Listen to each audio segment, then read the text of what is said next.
All right, it actually helps if I hit the record button. What's going on, guys? It's been a while since I've been on here, a long while. Heading up to the doctor right now to get put on a blood pressure medication. I'm fat, so we're gonna get that taken care of.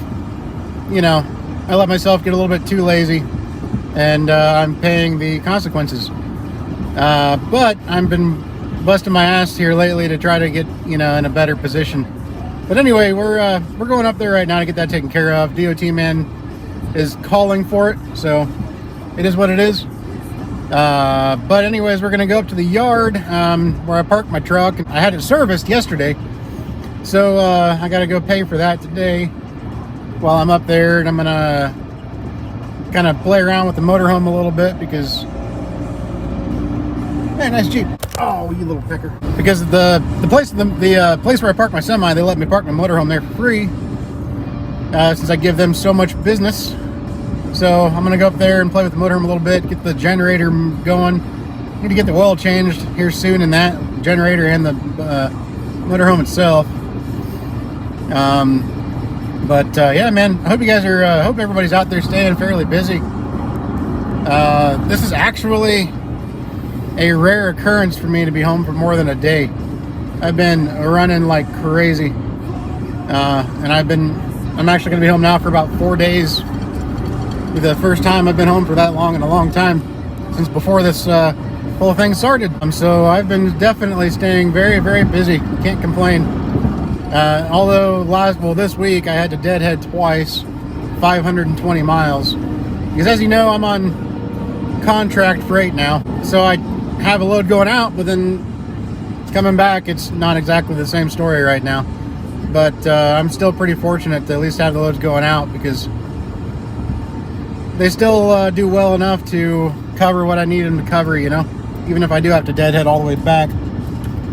So yeah, that's what we're doing now. And then we're gonna go home, and the kids and the wife are visiting my in-laws, and I'll do some stuff around the house, I guess. So yeah, and by the way, yep, I got rid of the Jeep. Needed something with 4 doors on her. Got tired of putting the kids in the back of that damn thing. I love Jeeps, and I'll get another one someday. But this is a car too that I've always wanted. Always. As far as off-road vehicles go, I've only ever had one. I've only ever had one capable off-road rig, and that's been a Jeep. And I've had like 9 of them.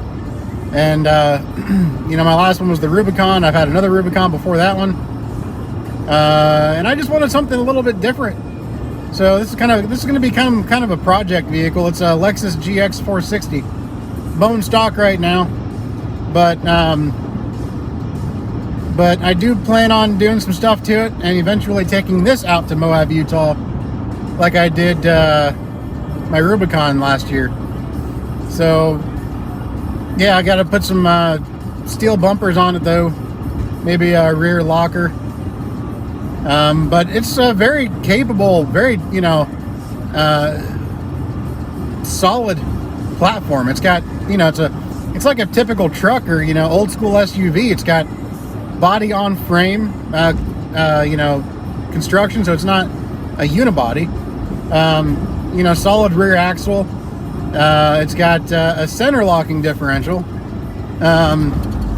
Which I don't know what the difference is between a center locking differential and an actual transfer. I mean, this has an actual transfer case. You know, it's got low range and all that good stuff, but I don't know what, I mean, I know what the center locking diff does, but I always figured you know, a transfer case would have been the same thing essentially. But I guess, you know, maybe the transfer case didn't disperse even 50-50 power to the front and rear. I don't know.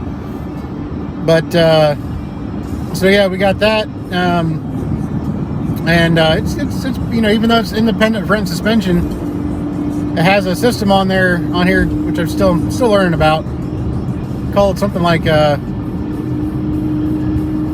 crap, I'm gonna butcher this now. I just had it in my head, like KBBS or something like that. But it's basically a hydraulically operated front sway bar, and at high speeds it keeps the vehicle, you know, more solid obviously, But when you're at low speeds and you're off-road, it almost acts as a solid front axle. Not quite as effective, but you know, has the same idea. So it's going to be a pretty capable rig. So I'm pretty anxious to get it tested. But yeah, so that's what's going on.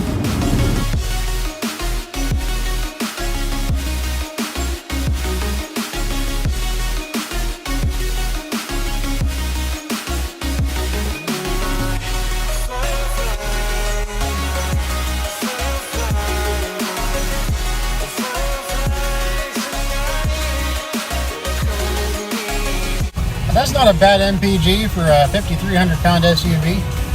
182 miles into the tank. Can't complain about that. All right, let's go see what the damage is on my my bill here. Had new brakes put on and a power steering service, so along with the typical PM. So we'll see. Well, the truck wasn't ready yet, but we'll be ready soon. Had to order in a power steering filter. But yep, let's go ahead and play with this thing a little bit and warm up the generator, get it going. Maybe slide out the slide, all that good stuff.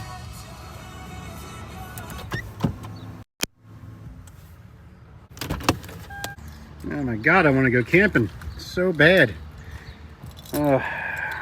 Keys right here. Oh man, I long for the day to... Nope, wrong one. There we go. Yes, God, I want to go camping. All right, let's go and climb in the back of it. Kind of walk around it, make sure everything looks like it's not been tampered with.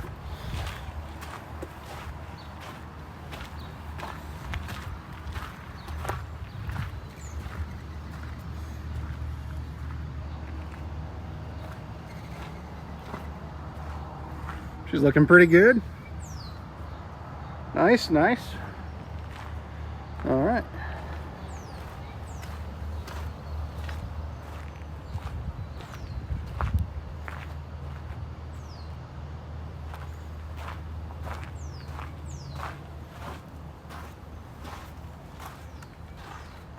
All right, cool. Oh, okay, that's why. All right, perfect. All right. Let's see here. Turn on the house lights, make sure they're all on. Interior lights. Oh yeah.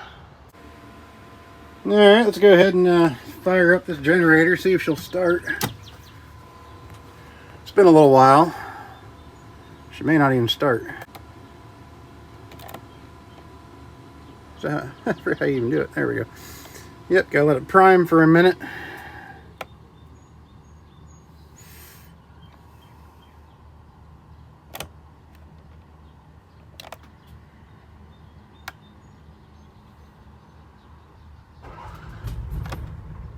Ooh, that was close. Let's try it again. Holy cow, it started right up. That's impressive. It hasn't been started in a long time. Very impressive. Alright, cool. 168 hours. Yep, she's due for an oil change. Nice. Now let's go ahead and slide this tandem, or not tandem. You can tell I'm a truck driver. Let's go ahead and slide this slide out here.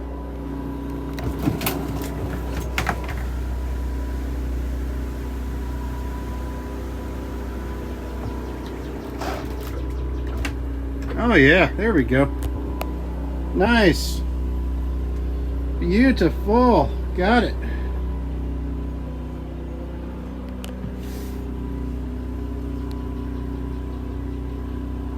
Cool. All right.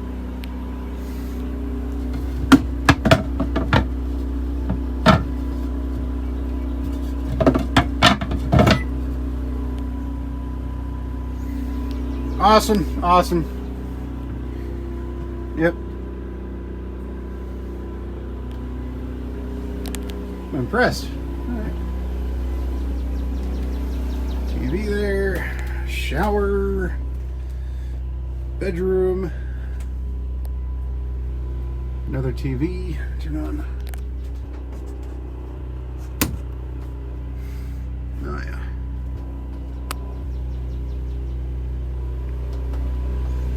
Cool. I'm happy with this now. Bathroom.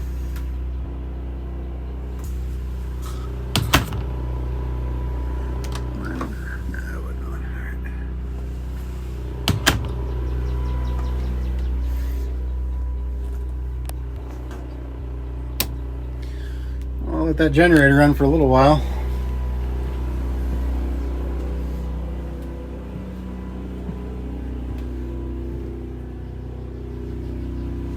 Good.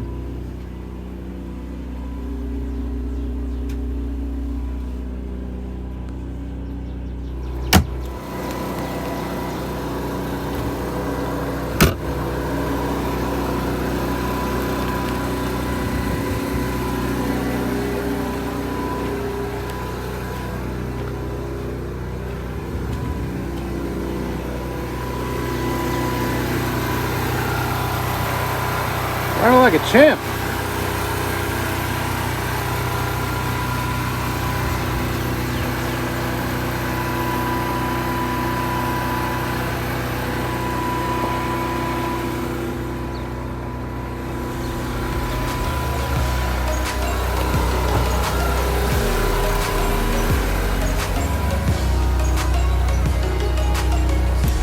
Now let's see how the motorhome starts.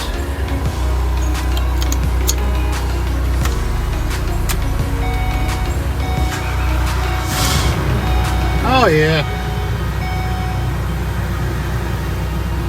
Like my sunglasses? Perfect.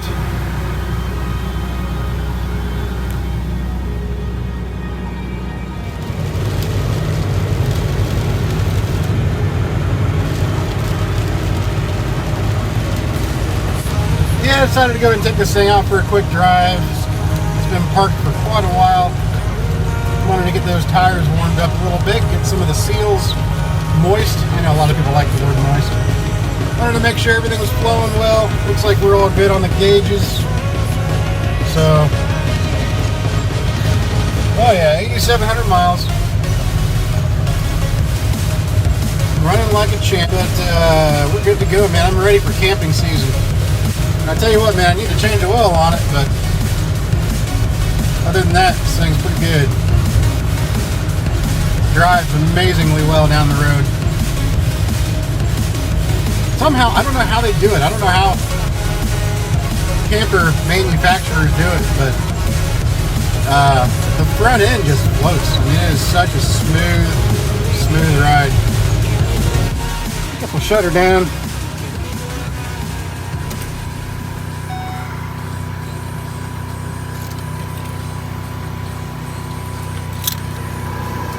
Oh man, I just want to go camping.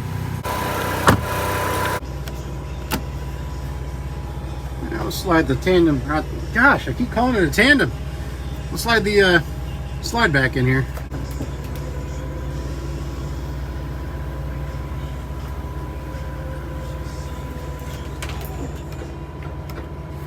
Perfect. We'll just shut this down.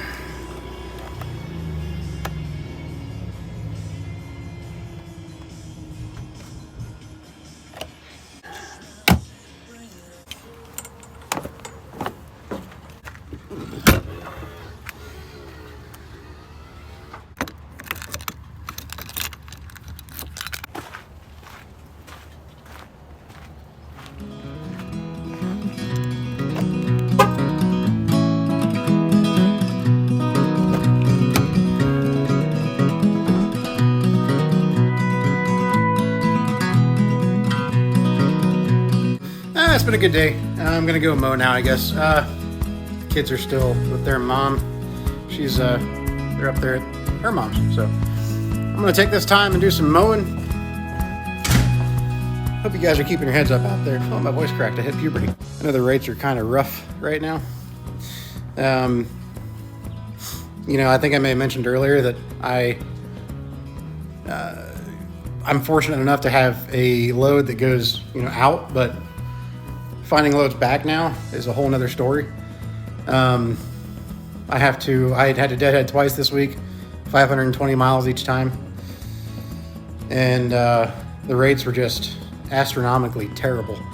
Talking $400 to go 800 miles. That's gross pay. You know, that's before the cut to the truck. And on top of that, there was the Pennsylvania toll road to deal with, or else there'd be even more miles, you know, which would make it even less per mile. So I know it's pretty rough out there, but there are still some decent brokers, and there are still some areas where you can actually get tolerable rates right now. But I know it's not easy. I feel weird talking to my phone out here. We just moved and it's kind of close to the neighbors. But it's definitely, you know, it's not fun right now. I know there's a lot of drivers parking their trucks. And I don't blame you. I don't blame anybody that does right now. It's... You know, my personal belief is we need to open things back up and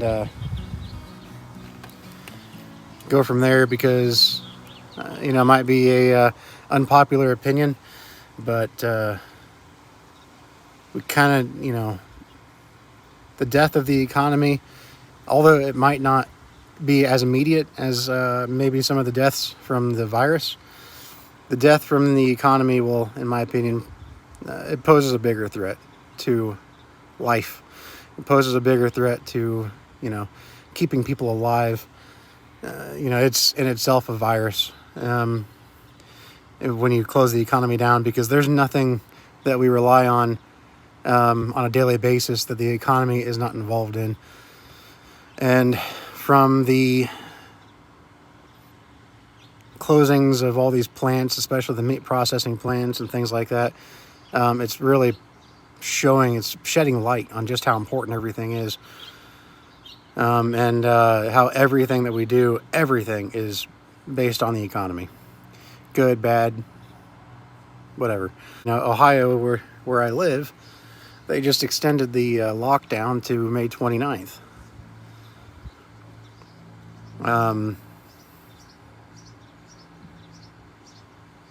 So many people can't, you know, they can't handle that. You know, there's going to be suicides. There's going to be a lot of bad things going on. You know, Governor Cuomo, I cannot understand where he comes from. I cannot understand how he says what he says. But he had a press hearing, I don't know, about a week ago, and a reporter brought this up. The reporter mentioned that people are saying that the cure, i.e. the lockdown, is worse than the virus itself. And he played into the whole media narrative of, you know, fear-mongering by saying that the virus is death. He said the alternative to the cure is death. When he himself, maybe this is more recent, but he himself just conducted a much larger testing and found that millions of people have the antibodies, and it drastically brought the entire state of New York's mortality rate down to about 0.5%. High, yeah, it's still high, but it's not the you know, solid percent points that they were basing it on before, like 2, 3, 4% maybe in New York because of New York City. But he wanted to say that it's death, that the alternative is death. So, you know, basically he was trying to say that if you contracted the virus, you died.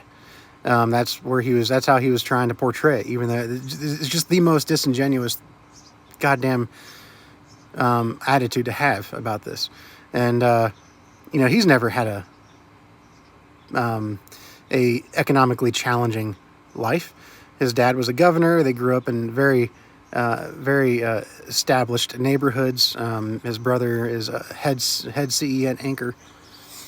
He's never had to worry about it.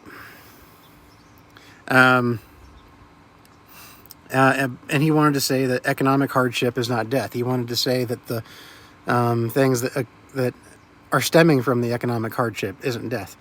But it very much is. Very much. People will lose their jobs, they'll lose their livelihoods, they'll lose their reason to live.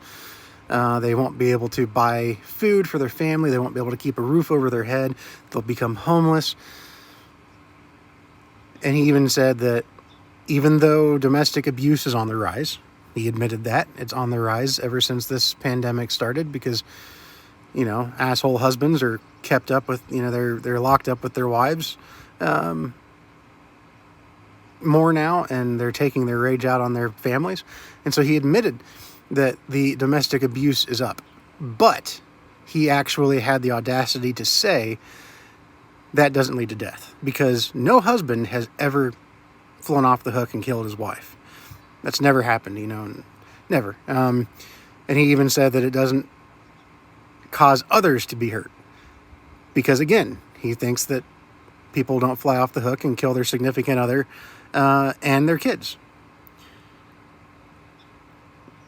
If you look at the stats, about 4% of all deaths in this country, I think 4.5%, can be linked to economic hardship. 4.5% of all deaths. Now, I know that's different than the mortality rate, because the 4.5% is simply of those who have died, versus the mortality rate is the entire population. So I get that. But 4.5%. Now, 1 out of every 5 suicides can be linked back to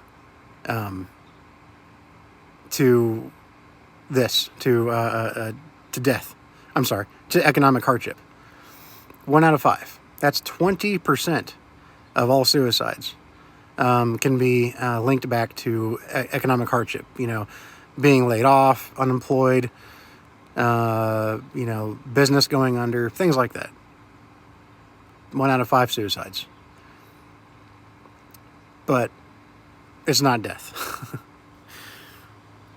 And that's the governor Cuomo of New York saying this. Very disingenuous arguments on that side. Very, very disingenuous arguments. And of course, all they want to say is that those that want the economy opened up, that we're going to kill everybody, when now the testing is coming out and the antibodies that are being found in millions of people that have already apparently had the disease show that nationally, it's down to 0.1 to 0.3%, which the flu is 0.13% mortality, and this is now said to be 0.1 to 0.3. So it could be as high as twice the death count of the flu, which is bad. But it's not justifiable to shut the entire economy down like they have. And now we have at least, I haven't heard the numbers from yesterday, but last week we were at about 30 million that have filed for unemployment. 30 million. But anyways, guys, I'm going to go ahead and get off here. I'm going to go mow. And, yeah, this is going to be a ride. And, I know some states are opening back up. I know Georgia opened some stuff back up. I applaud them. I will say, though, I have enjoyed no traffic. And I've enjoyed not having any traffic to deal with in Atlanta. That's nice. But I'd rather see the economy thriving and have a few traffic jams than see everything crash around me, because it will start affecting me more and more. It'll start affecting everybody else more and more the longer they let this draw out. So let's just hope that they realize before it's too late, because there's already a hell of a ripple effect that they're going to have to fix, and that ripple effect is going to take years to fix.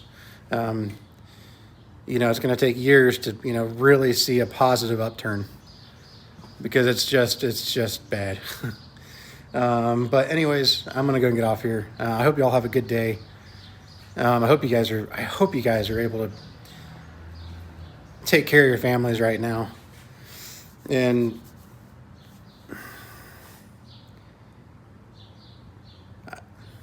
just be smart.